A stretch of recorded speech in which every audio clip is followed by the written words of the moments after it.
안녕하세요. 반갑습니다. 저는 인지과학자 김상균이라고 합니다. 현재 경희대학교에서 경영대학원 학생들을 가르치고 있습니다.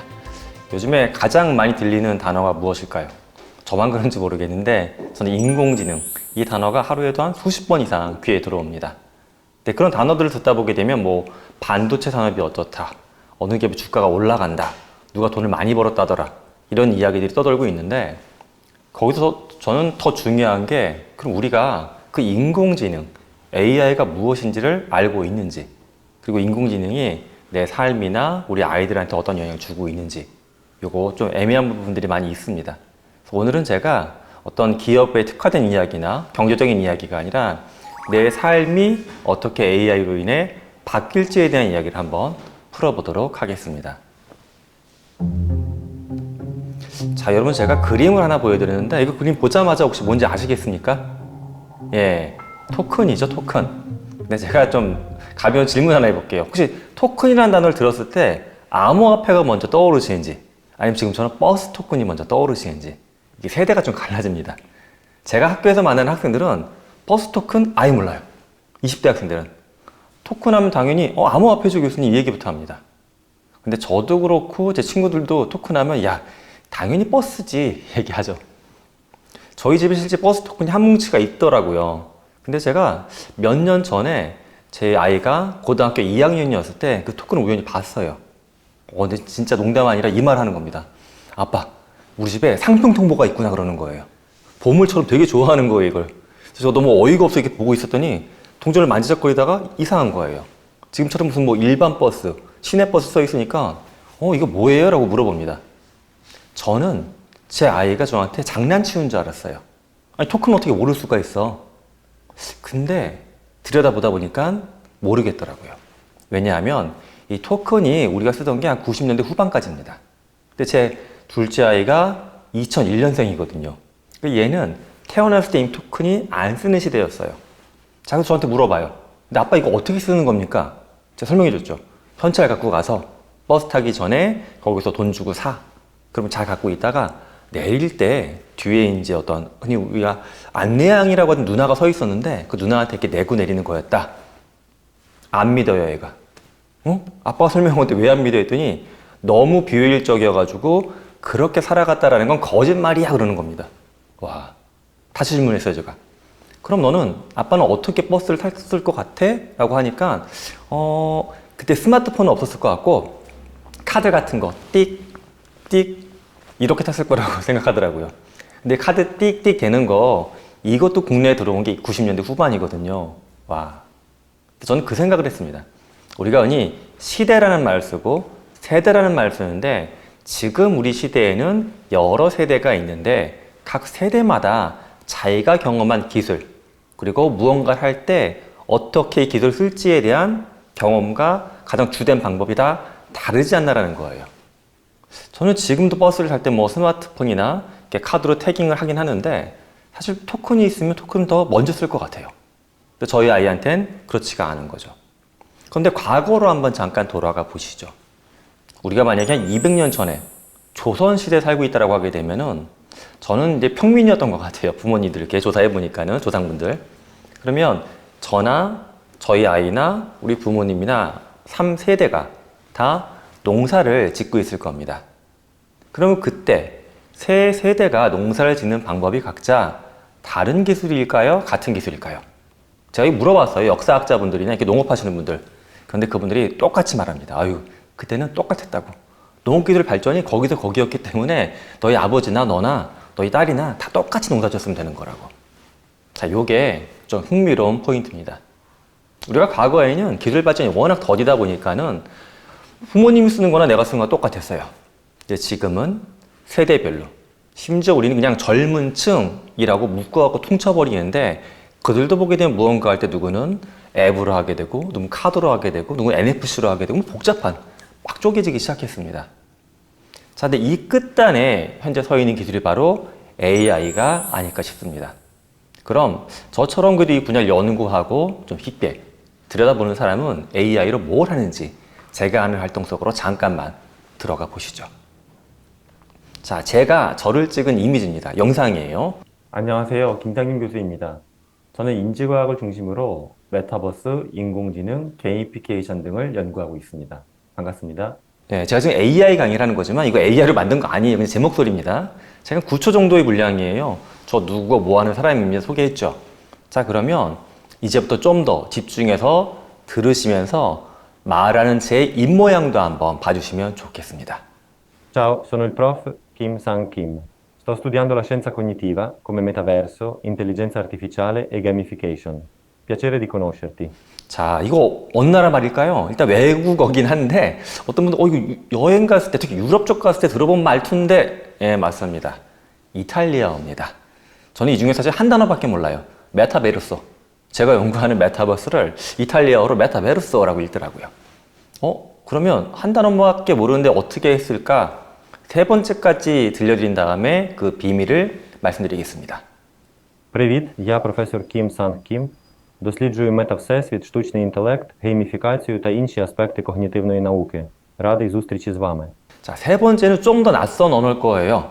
아마도 요즘에 이제 뉴스에 그 두 나라가 싸우고 있어가지고 가끔씩 소식이 들리니까, 좀 들었는데, 예.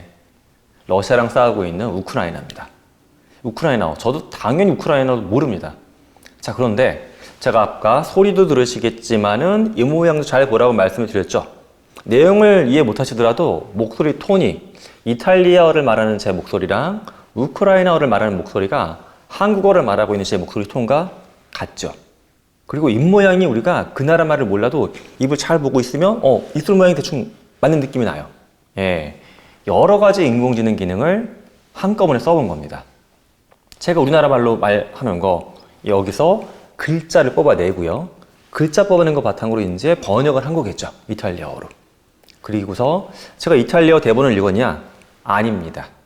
예, 제 목소리를 학습한 인공지능이 이거 이제 전문적인 용어로 보이스 클로닝, 목소리 복사한다라고 하는데 복사한 거예요. 녹음을 했고요. 제일 신기한 건 입모양이에요. 우리가 이제 저 어렸을 때 보면 뭐 왜야, 주말의 명화 이런 거 보게 되면 이제 성우분들이 나와가지고 더빙해 주는 거 있었는데 그때보다 사실 입모양은 딱 맞진 않잖아요. 근데 지금은 입모양도 바꿔버린 겁니다. AI가. 자, 이게 현재 제가 당신이 연구자니까 이런 거 할 수 있구나. 사실 그렇지는 않아요. 이게 그냥 공개된 도구여가지고 무료로 해볼 수도 있고요. 나는 만약에 한 30분 정도 강의하는 거 지금처럼 만들었다 싶게 되면 요거 한 뭐 10만 원, 20만 원 내게 되면 AI가 막 해가지고 몇 시간 만에 이탈리아 영상입니다. 이렇게 다운로드 받게끔 해줍니다. 그러니까 저는 학교에 있으니까 이런 것들을 앞으로 이제 원가가 좀 더 낮아지게 되면 제가 있는 학교만 봐도 제가 만나는 MBA 과정 대학원생 숫자가 1,800명이에요. 근데 그 중에 놀랍게도 800명의 학생이 중국인입니다. 근데 저는 사실 중국어도 못하거든요. 제 강의를 이 비용이 낮아지게 되면 중국어 버전으로 바꿔가지고 학생들한테 좀 보내줄까도 싶어요. 자, 이런 게 지금 인공지능. 굉장히 복잡한 기술 같지만 제가 지금 말씀드린 그런 용도처럼 뭔가 쓸만한 게 있는 것 같습니다. 이건 어떨까요?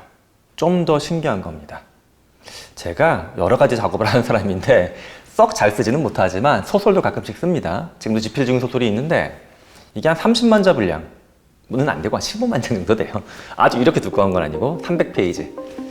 자, 그런데 제가 이제 또 좋아하는 작가 중에 전 추리소설, SF 이런 걸 좋아하거든요. 뭐 코난 도일 작품들, 셜록 홈즈 이런 것들.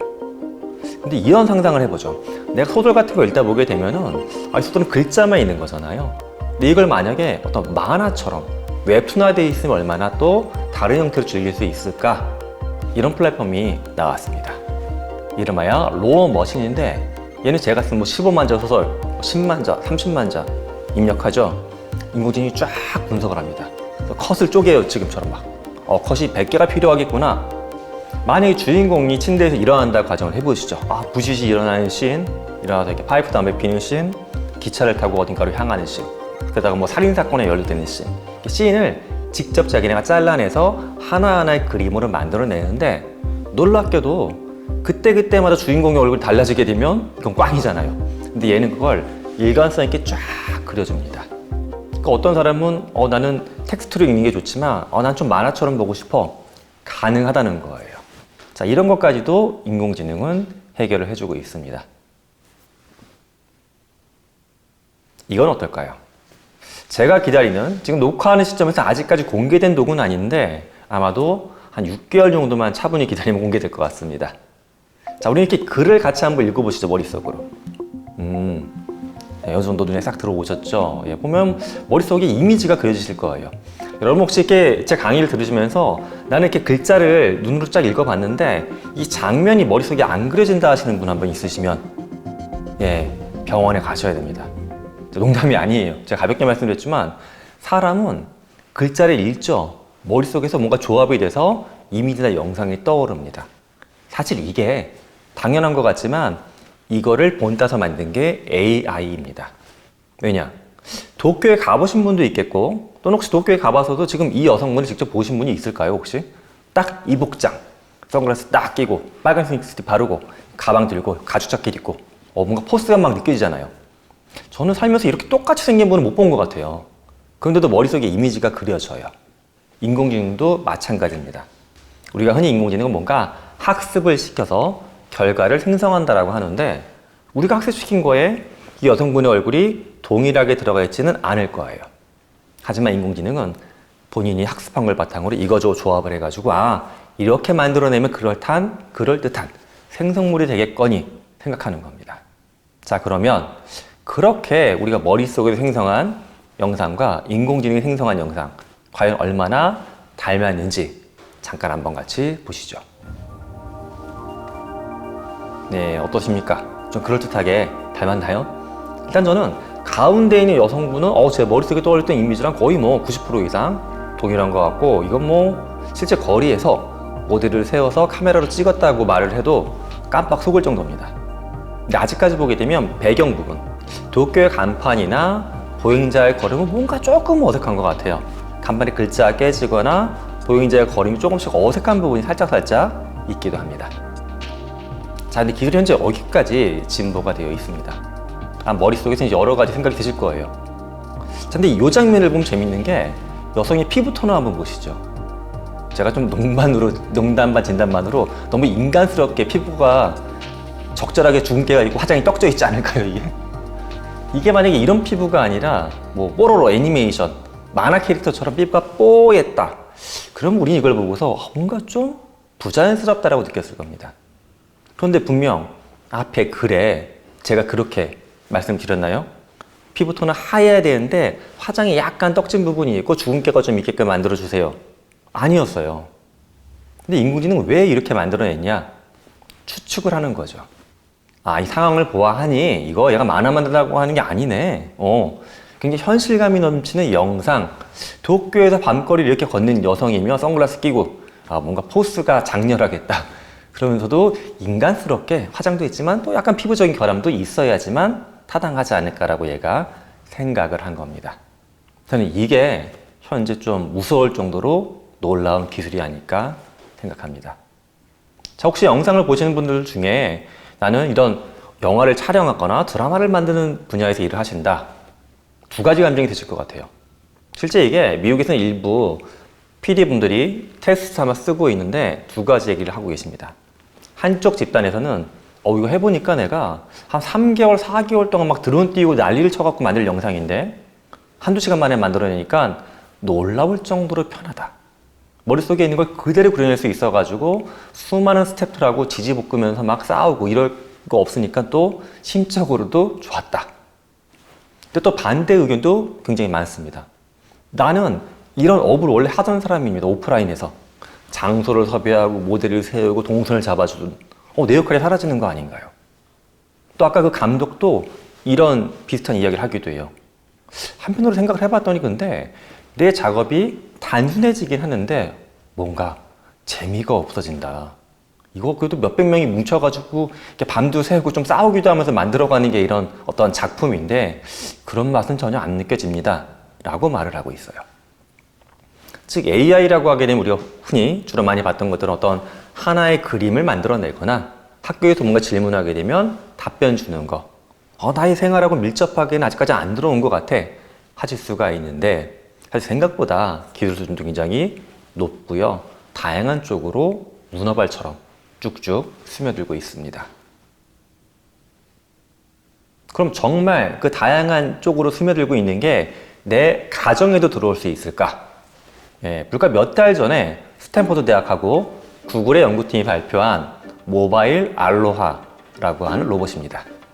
아직 뭐 가정에서 구매할 정도 수준은 제가 봤을 땐 아니에요. 하지만 굳이 원하시면 지금도 구매는 가능합니다. 좀 비싸요. 4,200만 원 정도. 그러니까 당연히 이 모양새가 좀 더 인간 친화적으로 바뀔 것이고 가격도 많이 내려가겠죠.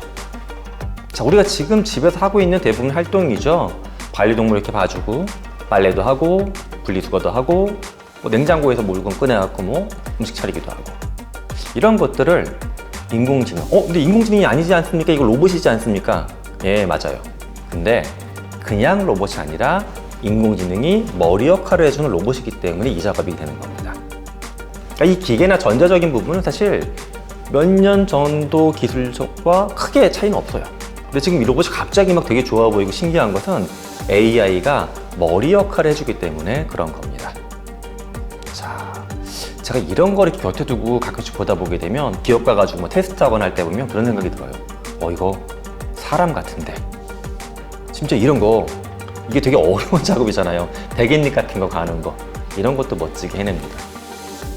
이거를 제가 이제 학교에서 학생들한테 보여주면 사실 젊은 친구들이 굉장히 좋아해요. 교수님 이게 너무 좋아요. 언제 출시돼요? 삼성에서 이거 언제 500만 원짜리 만들어요? 막 물어봐요. 만들 것 같아요.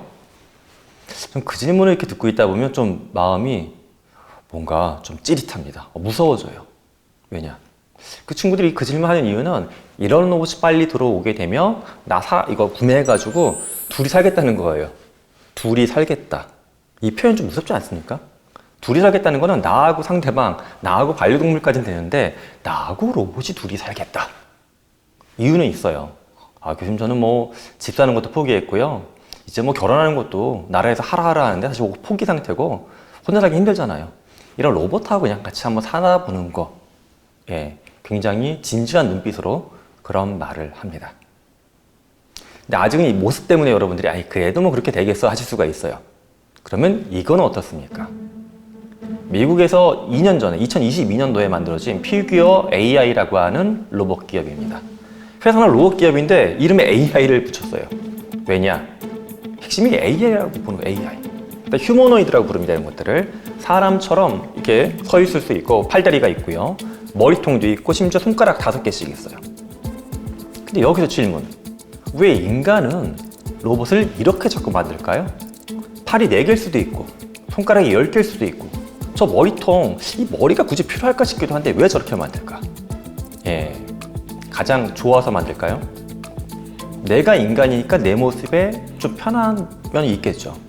근데 조금 더 이제 실용적으로 봤을 때는 이렇게 만들어야지만 이 인간이 살아가는 모든 환경에 다 들어올 수 있는 겁니다. 우리 집, 내가 일하는 뭐 작업장, 내가 움직이는 자동차, 그대로. 그러다 보니까 실제 사이즈나 여러 가지 물리적인 양상을 맞춰서 만들어요. 키만 봐도 160에서 180cm 정도의 키, 몸무게가 50에서 한 80kg 사이. 이 로봇가 만약에 2m 50cm의 키를 갖고 있고 200kg의 몸무게가 있다. 저희 집 들어오다 아마 문 닫으실 거예요, 그러면. 그러니까 인간처럼 만든다는 건 당장 우리한테 굉장히 친밀하게 보이지만 어찌 보면 우리한테 또 다른 존재화가 되는 겁니다. 이 로봇에 현재는 흔히 챗 GPT 아시죠? 거기에 들어가 있다고 보시면 돼요. 그런데 기술적으로는 이런 게 가능합니다. 예를 들어서 제가 이제 나의 평균 수명으로 봤을 때 30년, 기술 발전을 놓고 보게 됐을 때 한 50년 살 것 같은데 저를 학습시킨다고 봐요. AI로. 개인도 학습이 되거든요. 요거를 잘 만들어가지고 제가 죽을 때쯤 되면 요 로봇에 이렇게 올려오는 겁니다. 머릿속에다가. 김상윤의 AI. 제 식구들은 금속 형태의 저를 만날 수도 있겠죠. 대화도 하고 아빠처럼 잔소리도 하고 일도 해주는. 자, 그러면 이게 혹시 여러분들이 항상 고민하시는 다시 태어나는 거, 환생 이런 것과 뭔가 비슷한 부분이 있다고 말할 수 있을까요? 또는 완전히 결이 다르다고 말할 수 있을까요? 사실 기술은 우리가 어떤 종교적인 관점, 또는 철학적으로 고민했던 또는 상상했던 것들을 눈앞에 이렇게 들이대는 좀 무서운 작업들 하는 것 같습니다. 근데 참 안타까운 거는 저를 포함한 많은 어떤 공학자들이나 엔지니어들이 그런 종교적이거나 철학적인 것에 대한 고민을 아주 깊게 하면서 이런 것들을 만드는 건 아닙니다. 따라서 오늘 우리 영상 함께 보시는 여러분들이 그런 생각들을 또 사회 저변에 많이 나눌 수 있도록 좀 힘을 실어주시면 좋을 것 같습니다. 자, 아까 인간적인 로봇을 봤는데 이런 건 어떨까요? 분리수거해주는 로봇입니다. 분리수거 중에서도 거의 끝판왕이라고 할 수 있는 건설 폐기물. 와, 수백 종의 건설 폐기물이 막 한 덩어리에 쏟아져 나오고 날카롭고 무겁고 난리도 아니죠. 대부분 뭐 매립하거나 태우거나 막 그렇습니다. 근데 최근에 이렇게 인간이 접근하기 어려운 부분에도 AI가 들어간 로봇팔이 무려 한 번에 40kg을 집어 올리고요. 분당 뭐 몇백 개씩 분리수거해요. 영상이 지금 저배속으로 틀어드린 겁니다. 실제는 엄청나게 빠른 속도로 막 해서 분리수거를 해버립니다. 이렇게 봤을 때는 저는 뭐 굳이 특정 종교를 거론하지 않더라도 우리는 지구 생태계를 인간이 다 지배하면서 망가뜨린 거에 대한 거는 좀 공통적인 고민인데 어찌 보면 인간이 못했던 것들을 기술의 힘으로 또 약간 보태볼 수 있다라는 좋은 생각도 듭니다. 좀 현실적인 측면에서는 이런 것들도 현재 가능해졌어요. 바로 농기계입니다. 농사 짓는 거. 이미 자율주행할 수 있는 트랙터 같은 것들은 나와 있고요. 혼자 돌아다니면서 밭을 가는 거예요. 그래서 저는 이제 농업 문제 측면에서 제가 좀 걱정하는 것들은 지속성이라는 부분에 있습니다. 지속성. 왜냐하면 토지가, 농토가 엄청나게 빠른 속도로 오염이 되고 있습니다. 자, 그래서 화면에 보이는 이 기업, 미국에 있는 디어 앤 코의 농기구인데 얘는 이런 목표를 가졌어요. AI 써가지고 제초제의 사용량을 좀 확 줄일 수 없을까? 막 분무하지 말고 좀 정밀하게 뿌려서 그렇게 만들었습니다. 이 기계의 발판 같은 걸 보게 되면 쉽게 스포이드, 뭐 분무기 아주 작은 게 달려있다고 보시면 돼요. 농약 뿌리는 거. AI로 하나하나 이렇게 풀 올라온 거 있으면 검사를 해가지고 얘는 곡식이니까 안 뿌리고 옆에 있는 잡초에는 농약 뿌리고 이렇게 하나하나 뿌린다고 보시면 되는 겁니다. 2cm 범위 내에서 뿌릴지 안 뿌릴지 결정을 해요. 이렇게 하다 보니까는 작황도 잘 유지가 되면서 이렇게 어떤 농약 사용을 3분의 2 가까이 줄였습니다. 굉장히 멋진 기계죠. 그런데 여기서 한 단계 더 나아간 기업도 있습니다. 저는 이 기업 정말 멋있는 것 같아요. 카본 로보틱스라는 기업인데 이 기업은 이 생각을 했대요. 아니 농약을 3분의 2가 아니라 제로, 아예 안 쓰면 얼마나 좋을까 우리가. 그래서 여기는 어디서 아이디어를 갖고 왔냐 하면 제가 봤을 때는 피부과에서 갖고 온 거예요. 피부과에서 아까 그 도쿄거리 여성분 보게 되면 점이 많이 있잖아요. 피부과 가서 만약에 그걸 좀 제거한다고 하게 되면 레이저로 이렇게 찌직찌직 할 거예요. 그죠? 딱 그 아이디어입니다. AI가 잡초인지 아닌지 식별을 해요. 그럼 얘는 거기다 농약을 뿌리는 게 아니라 레이저를 통통통 쏴가지고 뿌리 부분을 고사시키는 겁니다. 농약 사용을 제로로 만들어 버린 거예요. 자, 이렇게 우리 일상을 보게 되면 우리가 만드는 뭐 먹거리에 관련된 거, 집에서 생활하는 거, 산업 현장 거의 모든 곳에 AI가 정말 안 스며드는 곳이 없을 정도로 다 퍼져나가고 있습니다. 자, 이러다 보니까는 제가 이제 마주치는 분들 중에 좀 학부모분들이 이런 질문을 가끔 하세요. 교수님, AI가 그 정도로 발달하고 있으면 그림도 막 그려준다고 하니까 우리 아이 미대 보낼까 했는데 그거 이제 포기하는 게 맞지 않겠냐고. 예. 먼저 이 작품을 한번 보시면 어떨까 싶습니다. 2022년경에 미국 뉴욕에 있는 모마 현대미술관이라고 하죠. 거기에 전시된 작품입니다. 예. 언슈퍼바이즈라는 작품인데 모마는 이제 수장구에 있는 예술품까지 포함하게 되면 대략 한 14만 점 정도의 엄청나게 다양한 예술품을 갖고 있다고 합니다. 그래서 한 예술가가 나서가지고 14만 점의 예술품을 AI한테 싹 다 학습을 시킨 겁니다. 그리고 겉부분에 약간 센서 같은 거 달아서 그 아래 미술관의 데이터도 약간 끌고 와요. 이제 사람들의 동선, 반응, 이걸 조합을 시키는 거예요. 실시간으로 14만 점이 담고 있는 예술적인 감성과 그날의 어떤 무드를 합성한 그림을 지금 보여주고 있는 겁니다. 한 벽면을 꽉 채울 정도로 대규모 예술품이죠. 저는 이렇게 생각을 합니다. 마치 우리가 예전에 포토샵 같은 거 없을 때 그림 그리려고 하게 되면은 다 붓을 사고 뭔가 물감 사고 그랬잖아요. 근데 요즘 아이들은 그림 그릴 때 보게 되면 뭐 포토샵을 쓰거나 태블릿으로 손가락으로 펜으로 막 그리잖아요. 새로운 도구의 출현입니다. 다만 이 도구가 너무 강력하기 때문에 우리가 내가 이제 이건 못하는 거 아니냐, 나보다 애가 더 잘하는 거 아니냐라면서 자꾸 뒤로 물러나는 경향이 있는데 저는 그럴 필요는 좀 없다라고 생각합니다. 이 도구를 잘 쓰게 되면 저도 그렇습니다. 저는 원래 음악도 못 만들고 그림도 못 그리는 사람이에요. 근데 최근에는 수업에서 쓰는 로고송도 만들어서 틀고 있고 수업에서 여러 가지 그림 같은 것도 제가 직접 만들어 가지고 보여주고 있는데 학생들이 굉장히 재밌어 하기도 하고요. 제 입장에서도 내가 창작한 그림 갖고서 학생들하고 소통한다. 저는 뭐 예술가라고 저를 보진 않아요. 하지만 그 자체만으로도 굉장히 행복해지고 있습니다. 그래서 이제 저는 이거를 예술가를 어떤 절멸시키는 그런 수단이 아니라 예술을 저와 같은 일반인들한테까지 대중화 시킬 수 있는 그런 새로운 도구가 아닐까 이렇게 받아들이면 좋겠습니다. 자, 좀 더 이제 현실적인 이야기로 다가가 보겠습니다. 이 상황에서 우리가 가장 걱정하는 건 뭐냐? 뭐 미술품, 뭐 아까 분리수거 다 좋아. 좋은데 내 일자리가 교수님 사라지는 겁니까? 남아있는 겁니까? 이거 질문들 많이 하세요. 근데 좀 극단적인 이야기를 많이 하세요. 어떤 분들은 모든 직업이 싹 다 사라지고 대표적인 미국 사업가 일론 머스크가 그 주장을 합니다. 인간은 먼 훗날 노동에서 완전히 해방 또는 밀려나서 노동하지 않는 거냐? 그건 아니고 취미로. 나 예전처럼 내가 직접 보고서 써보고 싶어. 보고 쓴다는 거예요. 그게 이제 일론 머스크가 갖고 있는 세계관이고요. 한쪽에서는 사람이 하는 일이 그렇게 쉽게 안 바뀐다. 지금 잠깐 버블 또는 그냥 약간 냄비처럼 막 들끓어 오르는 것뿐이지 그렇게 안 바뀌어. 라고 주장하는 분들이 계세요. 제 생각은 어떨까? 저는 좀 이렇게 생각을 합니다. 그 생각을 들어가기 전에 퀴즈부터 한번 내볼게요. 제가 최근에 발표한 책에도 담은 퀴즈인데요. 4개의 직업을 한번 설명해 드리겠습니다. 자, 잘 들으시고서 역사적으로 없었던 허구의 가짜 직업을 찾으시면 됩니다.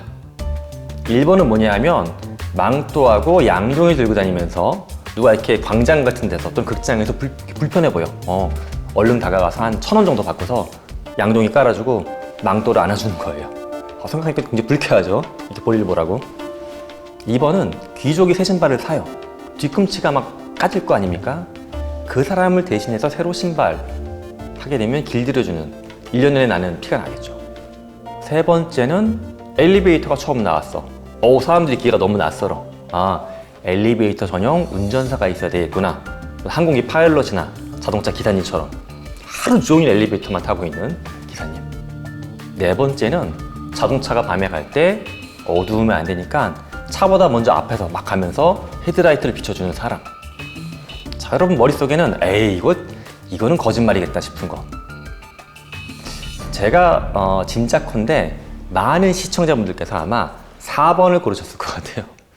제가 왜 그렇게 생각하냐 하면 심지어 제가 현대차, 기아차 직원들 말씀을 나눠봐도 4번이 교수님 이거 뻥입니다 라고 이야기해요. 왜 그렇게 확신하세요? 라고 제가 여쭤보면 제가 자동차 분야에서 20년 넘게 일했는데 이건 듣도 보도 못한 직업이라고, 이건 거짓말이라고 말씀들을 하십니다. 정말 그럴까요? 네. 4번부터 말씀드리면 4번 있었던 직업이에요. 영국에서요. 19세기에 자동차가 처음에 나왔는데 어떻게 사람이 헤드라이트 비춰줄까? 자동차가 천천히 갔거든요. 왜냐? 마차, 마부 사람들이 막 항의하고 난리가 나니까 자동차 천천히 가는 걸로 합시다. 밤하고 낮이 약간 속도가 달랐는데 평균적으로 시속 한 4km 정도였어요. 4km의 속도면 직장인들이 점심시간 때 식당을 향해 걸어가는 속도가 제가 측정해보면 시속 6km인데요. 굉장히 천천히 갔던 자동차니까 밤이 되면 헤드라이트에 비춰주고 사람이 갔어요. 실제 이렇게 있었던 직업이고요. 일본 같은 경우도 실제 영국, 그다음 프랑스 몇몇 국가에서 횡행했던 직업입니다. 자, 2, 3번은 어떨까요, 그러면? 2, 3번은 정말 많은 유럽 국가에서 있었던 직업이에요. 특히 엘리베이터 같은 경우는 처음에는 엘리베이터가 줄 베르네 소설 작품에 등장하고 있는 하나의 SF적인 상상물이었는데 편집장이 보고 기겁을 했대요. 아무리 줄 베르는 막 대단한 작가지만 이렇게 말도 안 되는 물건을 상상해가지고 어떻게 그랬었지? 이거 책으로 못 내. 뭐 이랬다는 이야기도 있습니다. 즉 지금 우리는 이게 말도 안 되는 상황이라고 보지만 그 당시엔 그게 타당했던 겁니다. 근데 제가 지금 말씀드린 그 당시가 5,000년, 1만 년 전이냐? 아니죠. 한두 세기 전에 있었던 일입니다. 저는 이런 걸 놓고 봤을 때 우리가 굉장히 내가 살아왔던 30년, 40년의 시간을 놓고서 너무 먼 미래까지다 예측하고 확신하지 않나 하는 생각이 듭니다. 저는 그래서 앞서 제가 VS로 보여드렸던 두 가지 경로 중에 이렇게 이야기해보고 싶어요.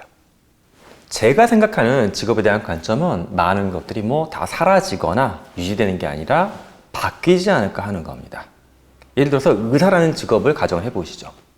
의사라는 직업도 많은 부모님들이 저한테 이 질문 물어봐요. 우리 애가 지금 10살인데 20년 준비해서 의사 되는 플랜 어떻게 보시냐고. 실제 이게 강남판구의 학부모님들이 많이 물어보는 질문이에요. 진짜 평균 연령이 딱 10살. 초등학교 3학년? 4학년 그때예요. 왜 20년짜리 플랜이라고 제가 주장하냐 하면 이 친구가 그럼 대학교 가고 의대 마치고 개원할 때까지 20년 걸리는 거예요. 어마어마한 계획을 짜고 있는 분이죠. 이분이 걱정하는 그거예요. 의사를 로봇이나 AI가 대체할까요 말까요? 제 생각은 완전히 대체하지는 못하지만 지금 의사가 하는 역할은 상당히 달라질 수밖에 없다라는 겁니다. 이 이야기를 조금 더 한번 풀어보도록 하겠습니다. 일단 현재 통계청의 직업 분류를 보게 되면요. 앞부분에 크게 분류되는 직업이 1000개, 그 다음 단계 한 10,000개가 떠요. 이게 지금 많은 학자들이 이 중에 뭐 40%가 어떻게 사라진다, 뭐 3억 개의 일자리가 없어진다 주장을 하는데 저는 그 수치를 정량화시키는 건 거의 무의미, 불가능하다라고 봅니다. 하지만 그 중에 많이 사라질 것 같은 느낌은 들어요. 예를 들어 이런 거죠. 저도 최근에 어떤 전자제품을 구매했는데 기능이 사고서 한 달 나서 보니까 고장났더라고요. 그래서 콜센터 전화했는데 주말이니까 전화를 안 받아요. 그러면 챗봇을 키는 거죠. 챗봇을 키게 되면 자동으로 상담을 해줍니다. 이렇게 해서 문제를 해결할 수가 있거든요. 자, 그러면 지금 전화 받아가지고 고객한테 전자제품 기능을 설명해 주던 사람 일자리, 어떤 그 직군 다 사라지겠죠. 이런 것들은 앞으로도 계속 발생할 수밖에 없습니다. 사실 여러분의 삶에서도 이런 게 몇 번 있었습니다. 자, 혹시 집에 나이 드신 어르신들 계시면 이거 한번 여쭤보세요. 옛날에 전화 걸면 어떻게 됐었는지. 스마트폰 말고 이렇게 돌려서 하는 다이얼 전화. 그 다이얼 전화가 국내에 처음 들어왔을 때 우리는 어떻게 했냐 하면 전화 걸면 바로 상대방이 여보세요. 아닙니다. 중간에 교환원이 받았어요. 우리나라에 교환원이 근무했던 기간이 1900년대 초반부터 1970년대까지 한 70년 가까이 근무했어요. 근데 그 직업, 지금 전화 교환원, 그런 직군 아예 없어요. 그죠?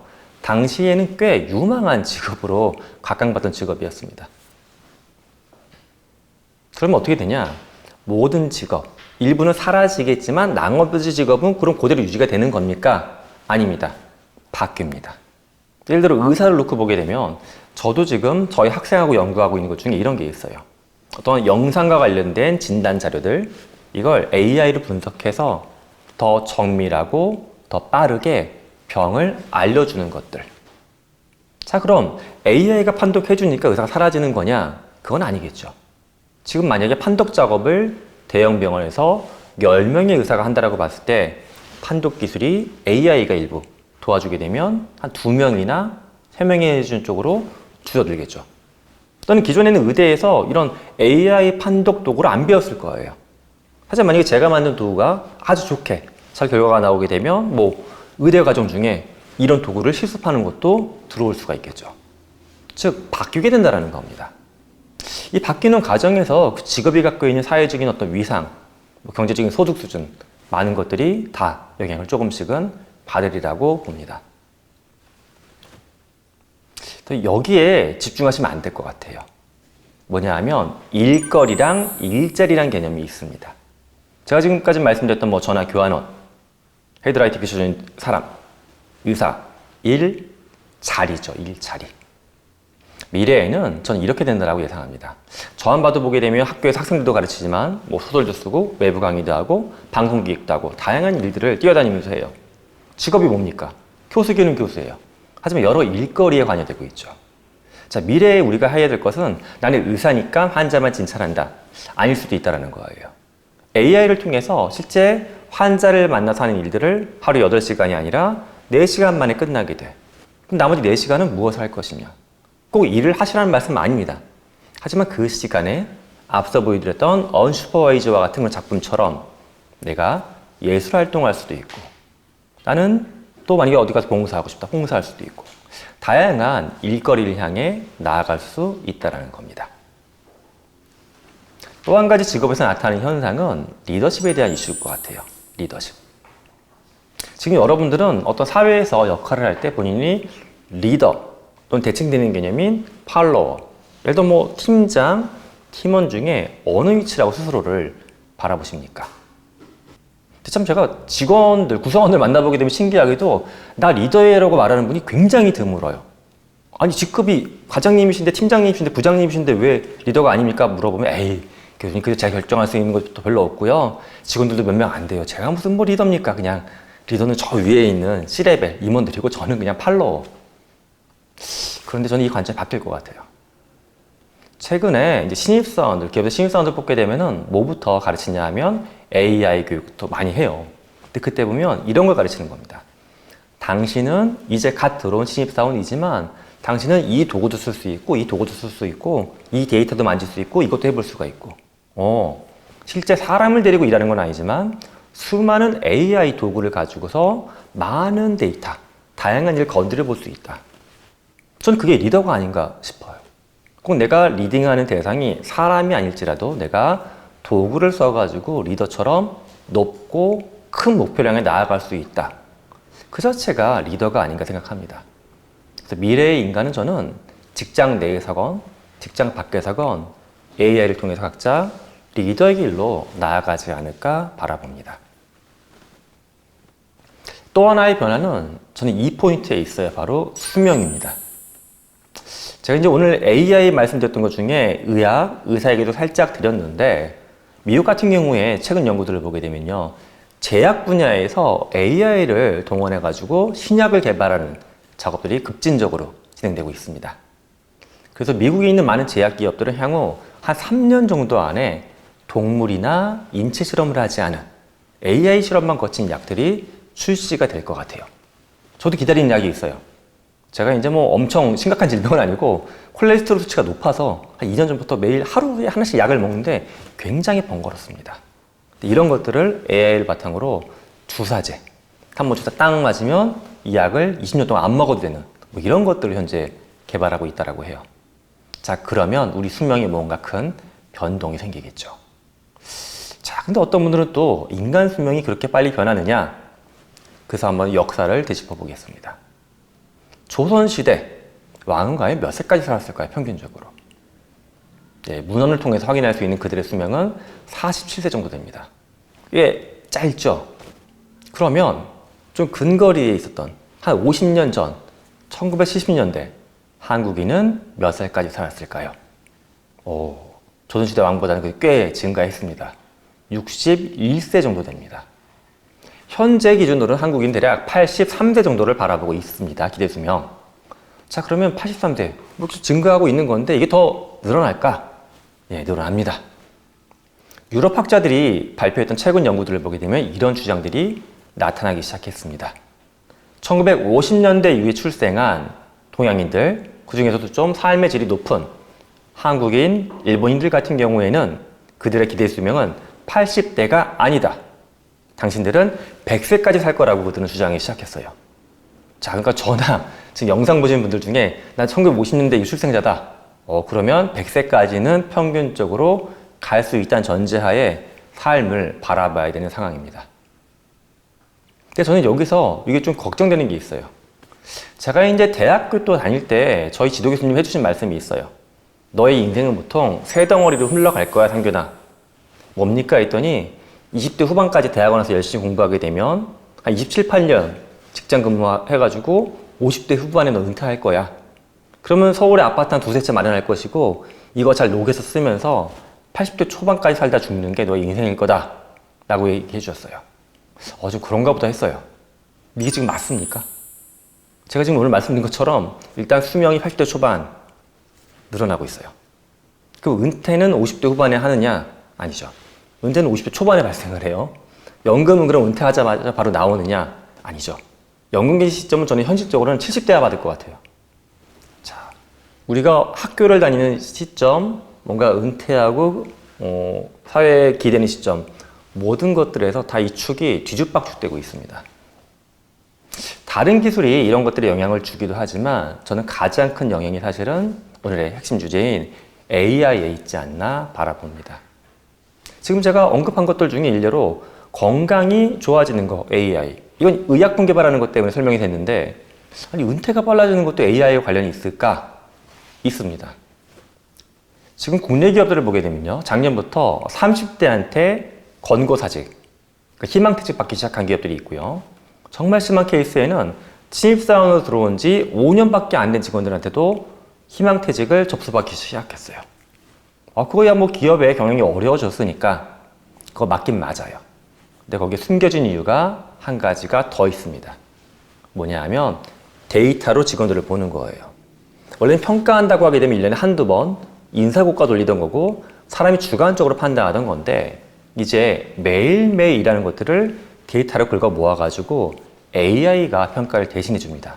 그러다 보니까 이 사람은 5년만 일한 걸 봤을 때도 우리 회사에 도움이 되겠구나, 안 되겠구나, 빨리 막 내보내려고 이렇게 등을 떠미는 현상이 나타나고 있는 겁니다.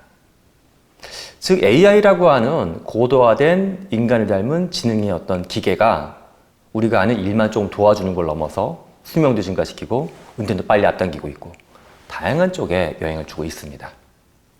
너무 무거운 얘기를 드렸으니까는 좀 가볍지만 좀 심각할 수도 있는 좀 말랑말랑한 이야기 한번 해볼게요. 자, 그럼 AI가 이렇게 고도로 발전하면 우리는 마치 영화에서 봤던 영화 허에서 나왔던 것처럼 AI하고 인간다운 교감을 나누면서 사랑에 빠지는 것도 가능할까? 어떨 것 같으세요? 여러분이 바랬던 그 이상적인 어떤 이성의 모습이 AI로 통해서 나타나고 나의 감성에 딱 맞춰주고 싸울 거리가 하나도 없는 그런 이성이 존재한다고 하게 되면 여러분은 과연 이 존재를 사랑하실 수 있을지 한번 생각해 보시면 좋겠습니다. 아직까지 이것에 대한 답은 명확하지는 않은데 제가 그래서 보여드릴 만한 실험이 있어서 한 가지 갖고 와봤습니다. 제가 유튜브 채널에 올리려고 만들어봤던 30초 분량의 쇼츠입니다. 짧은 영상. 근데 일단 비밀이 한 가지가 있는데 이거 다 AI로 만든 겁니다. 제가 썼던 이 실험에 대한 원고가 긴 게 있어서 이거 30초를 줄여라. 그 다음에 내 목소리 녹음해줘라. 관련된 그림 만들어라. 영상 편집해줘라. 싹 다 AI로 해서 이거는 한 20분 만에 만들어낸 거예요. 심리학자 켈로그는 침팬지와 인간 아이를 함께 키우는 실험에 착수합니다.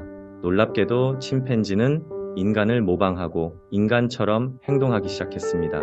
이 실험은 아이가 침팬지처럼 행동하기 시작하면서 끝났습니다. 놀랍죠? 근데 내용이 더 놀라워요. 실제 이도 있었던 실험이에요. 켈로그라는 사람이 사진에 보는 것처럼 자기 아이 도널드 그리고 구아라고 하는 침팬지를 데려다가 태어날 때부터 같이 키운 겁니다. 실험을 봤을 때는 이제 구아가 사람처럼 많이 변해요.